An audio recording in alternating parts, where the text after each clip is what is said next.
D K Shivakumar sir ಅವರು D K Shivakumar ಸಾಹೇಬರು ಅವರು ಚಾಣಕ್ಯ ಇದ್ದಂಗೆ. ಸಂಘಟನಾ ಕಾರ್ಯಕರ್ತರಿಗೆ ಹುರಿದುಂಬಿಸೋದು, ಕಾರ್ಯಕರ್ತರಿಗೆ ಶಿಸ್ತನ್ನು ತರುವಂಥದ್ದು. ಯಾರು ಅಶಿಸ್ತು ಕಂಡ್ರೆ ಅವ್ರಿಗೆ ಅಲ್ಲೇ ಸ್ಟೇಟ್ ಫಾರ್ವರ್ಡು, ನೇರ ನುಡಿ, ಭಾಳ ಒಳ್ಳೆ ನಾಯಕತ್ವ ಅವ್ರ ಹತ್ರ. ಆದರೆ ನೀವೆಲ್ಲ ನೋಡಿರ್ಬೋದು, ಅವ್ರು ಸಿಟ್ಲಿಕ್ಕಾದ್ರೆ ಭಾಳ ಸಿಟ್ಟು ಐತಿ, ಹಂಗೆ ಭಾಳ ಖಡಕ್ ವ್ಯಕ್ತಿ, ಭಾಳ ಸೌಮ್ಯದಾರ ಅವರು. ನಾನು ಹತ್ತಿರದಿಂದ ನೋಡಿದ್ದೀನಿ. ಅದು ನಮ್ದು ಏನೇ ಕಷ್ಟ ಹೇಳಕ್ಕೆ ಹೋದ್ರೆ ಭಾಳ ಅಲಿಸ್ತಾರೆ, ಕರ್ಕೊಂಡು ಇಲ್ಲಿಗೆ ಟೈಮ್ ಕೊಡ್ತಾರೆ. ಈಗ ಬೇಡ, ರಶ್ ಇದೆ, ರಾತ್ರಿ ಬಾ ಅಂತ ಎಲ್ಲ ಕಾರ್ಯಕರ್ತರು ಹೇಳ್ತಾರೆ. ನಾನು ನೋಡಿದ್ದೀನಿ. ನಮ್ಮ ಪಕ್ಷದ ಒಂದು ಆಸ್ತಿ ಅವರು ಭಾಳ ದೊಡ್ಡ ವ್ಯಕ್ತಿ. ಈ ಸಿದ್ದರಾಮಯ್ಯ ಸಾಹೇಬ್ರದ್ದು ಮತ್ತು ಡಿ ಕೆ ಶಿವಕುಮಾರ್ ಕಾಂಬಿನೇಷನ್ ಈ ರಾಜ್ಯದಲ್ಲಿ ಮತ್ತೆ 2028 ಮತ್ತೆ ನಾವೇ ಗೆಲ್ತೀವಿ ಕಾಂಗ್ರೆಸ್.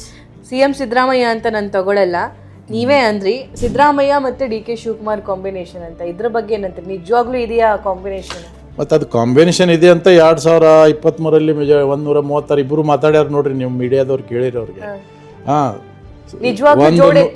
ಜೋಡೆತ್ತು 142 ಬರ್ತಾವಂದು ಡಿ ಕೆ ಶಿವಕುಮಾರ್ ಸಾಹೇಬರು, 136 ಬಂದು. ಹಾಗಾಗಿ ನೋಡಿ, ಅವರು ಕೂಡ ಡಿ ಕೆ ಶಿವಕುಮಾರ್ ಸಾಹೇಬರು ಕೂಡ ಸಿದ್ದರಾಮಯ್ಯ ಸಾಹೇಬರ ಬಗ್ಗೆ ಅಪಾರ ಗೌರವ, ಒಂದು ನಾಯಕತ್ವ ಅಂತಾರೆ. ಸಿದ್ದರಾಮಯ್ಯ ಸಾಹೇಬರು ನಮ್ಮ KPC ಅಧ್ಯಕ್ಷರು, ಅವರು ಸಂಘಟನಾ ಚಾತುರ್ಯರು ಅಂತಾರೆ. ಅದು ಮತ್ತು ಹಿಂಗೆ ಒಂದಾಗಿ ಹೋದಾಗ ಪಕ್ಷಕ್ಕೆ ಹಾನಿ ಆಗೋದಿಲ್ಲ. ಹಾಗಾಗಿ ಅದು ನನಗೇನು ಅನ್ನಿಸ್ತಾ ಇಲ್ಲ. ಇಬ್ಬರು ಒಂದೇ ಅದಾರ, ಇಬ್ರು ಜೋಡೆತ್ತು. ಅವರು ಗುರು, ಇವರು ಶಿಷ್ಯ ಅನ್ಬೋದು. ಅವ್ರ ಲೀಡರ್, ಇವರು ಅವ್ರ KPC ಅಧ್ಯಕ್ಷರು. ಈ ಕಾಂಬಿನೇಷನ್ ಭಾಳ ಸ್ಟ್ರಾಂಗ್ ಕಾಂಬಿನೇಷನ್ ಇದು ಇಬ್ಬರದು, ಈಗ ಭಾಳ ಸ್ಟ್ರಾಂಗ್. ನೀವು ಅದು 2028 ರಿಸಲ್ಟ್ ನೋಡ್ರಿ, ನೀವು 2023 ಕ್ರಾಸ್ ಮಾಡ್ತೀವಿ ನಾವು. ಅದು ಹೌದು, ಆ ಥರ ವಾತಾವರಣ ಇದೆ.